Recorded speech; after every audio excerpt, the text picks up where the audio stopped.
शुभ संध्याकाळ मंडळी, शुभ संध्याकाळ. मी स्वप्नील कात्रला आपल्या सगळ्यांचं स्वागत करतो आपल्या लाडक्या यूट्यूब चॅनलमध्ये, ज्याचं नाव आहे मी मनाचा राजा. तर कसे आहात मंडळी? मजेत आहात ना? मजेतच असायला हवं. तर मंडळी, सर्वप्रथम तुम्हा सर्वांना आंबेडकर जयंतीच्या खूप खूप शुभेच्छा. आज आपले युगपुरुष महामानव डॉक्टर बाबासाहेब आंबेडकर यांची जयंती. मंडळी, अशी व्यक्ती ज्यांनी एक समाजच नाही तर पूर्ण भारतातील तळागाळातील लोकांना त्यांचा न्याय हक्क मिळवून दिला, भारताचं संविधान लिहिलं आणि एका समाजासाठी त्यांनी काम नाही केलं. फार जास्त लोकांचा गैरसमज आहे की त्यांनी एका समाजासाठी काम केलं. अजिबात नाही.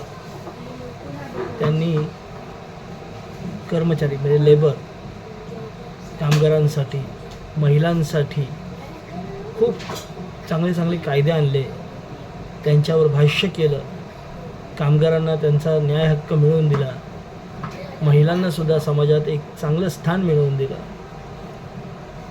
म्हणून ते युगपुरुष आहेत.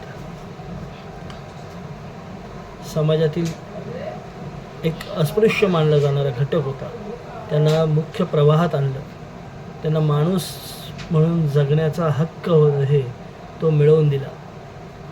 ते आपले बाबासाहेब. आज त्यांची जयंती आणि त्यांच्या जयंतीवर निमित्त त्यांना एक विनम्र अभिवादन करून, मानाचा मुजरा करून आजच्या ब्लॉगला आपण सुरुवात करतो आहे.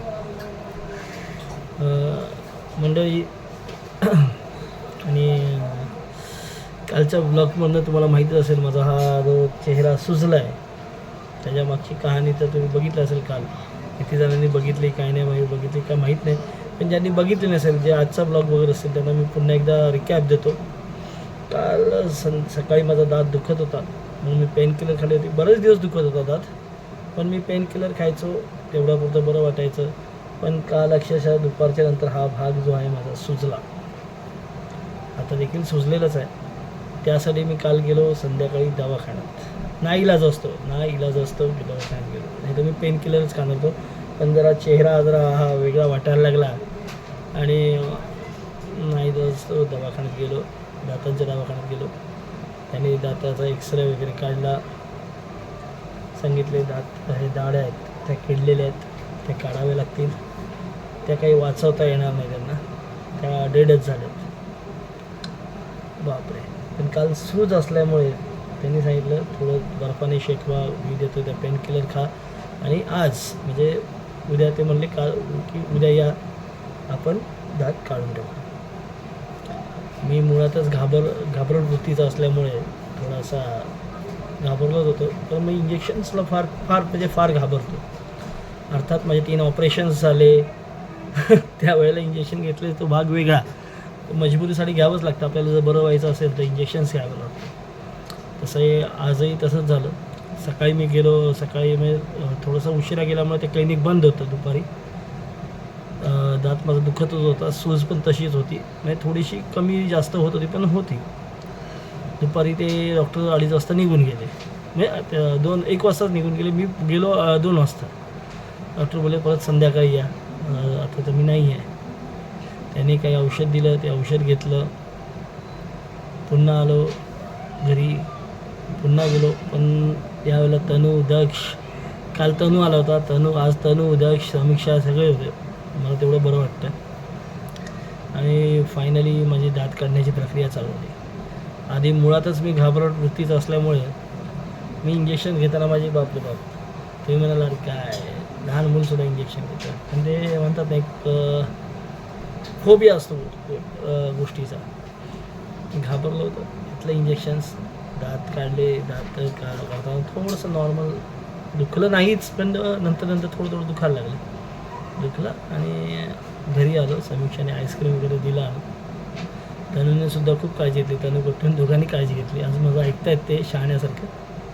आणि आता नॉर्मल ते बोललं आईस्क्रीम थंड खा, पातळ पदार्थ खा आहे. आता पुरतंच तरी काही दुखत नाही आहे. आता काय माहिती भूल आहे म्हणून दुखत नाही आहे का काय, पण दुखत नाही आहे. सूज आहे पण त्यांनी बर्फाने शेकवायला सांगितलं आहे. आता बघू सूज उतरते काय होतं आहे. पण दाढ तर आपली निघून गेली. दाढीचा फायदा काय माहिती मंडळी, चावण्यासाठी एक बरं वाटतं. दाढ काढल्यानंतर ते एक आधूपणच झालं. कुठली गोष्ट चावताना जास्त करून चिकन मटन खाताना थोडा प्रॉब्लेमच. आणि त्यांनी सांगितलं मग काही दिवसांनी इकडची पण दाढ काढावीच लागेल, खराब होत आली आहे. काय करणार, पण आता सध्या चालतं आहे तर चालू द्यायचं. आणि नंतर मग कसं आहे, दाढ काढली की थोडंसं मग एक बोळकं निर्माण होतं. आय होप सो नाही व्हावं, बघू. तर मग त्या गडबडीत काय आज सकाळपासून ब्लॉग चालू केलाच नव्हता. बोलू नाही आज आपण, मी करणार पण नव्हतो पुन्हा बोलू. आज बाबासाहेबांची जयंती देखील आहे. त्यांना अभिवादन हे आपल्या चॅनलवरनं झालंच पाहिजे. आणि असा आहे आजचा दिवस. बघू थोड्या वेळाने भेटतो. आता काय ब्लॉग यांनी करतानाच कदाचित तेव्हाच भेटेल. तर थोडंसं काम आहे ते पण उरकतो.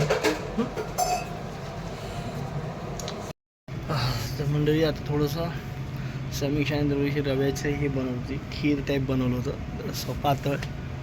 मग ते आता खाल्लं. कारण आपल्याला जास्त भूक तर लागलेली असं नाही, पण ते जास्त चावायचं खायचं नाही. थोडं 2 दिवस काळजी घेतली पाहिजे. तर आता खाल्लं आहे आणि आता बसलो आहे. दिवस झोपलं नाही, सगळे ह्याच गडबडीत होतो आज. आता झोपायचं आहे. काय एक ना माणसाच्या जीवनात काय काय घटना घडत असतात ना. अचानक काय होईल काय नाही बघा. दात अचानक काल सुजले, हिरड्या सुजल्या बाबा. खर्च तुम्हाला माहिती आहे का, खर्च किती झाला बाबा?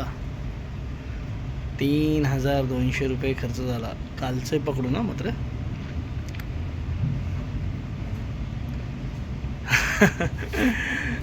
आरोग्य महत्त्वाचं, पैसे महत्त्वाचे नाहीत, पण विचार येतोच शेवटी. आपण मध्यमवर्गीय माणसं. पण असो, खर्च करायला पण ते गरजेचं होतं. चला मंडळी, तुम्ही म्हणाला काय सगळ्यांचेच खर्च होतात, बरोबर आहे. आरोग्य महत्त्वाचं. चला तू तरी आता इथे झोपतो. म्हणजे आज खूप झोप आणि मला थकवा पण आला आहे. आज काय वेळ आम्हाला गेलो नव्हतं सकाळी, कारण दुखत होतं. त्यामुळे रात्री झोपलो तर सकाळी उठायलाच उशीर झाला. आणि बहुतेक उद्या पण मी जाणार नाही, कारण असाच अशक्तपणा आहे. तरी मी आता झोपतो. पुन्हा भेटू उद्या सकाळी. आय होप चांगलं आहे, एकदम तेजीत. जरा माझा उद्या चेहरा कदाचित सूज कमी झालेली असेल. गोलूमोलू समीक्षांत गोलूमोलू वाटते मी. असो तर चला झोपतो आता. उद्या सकाळी भेटतो.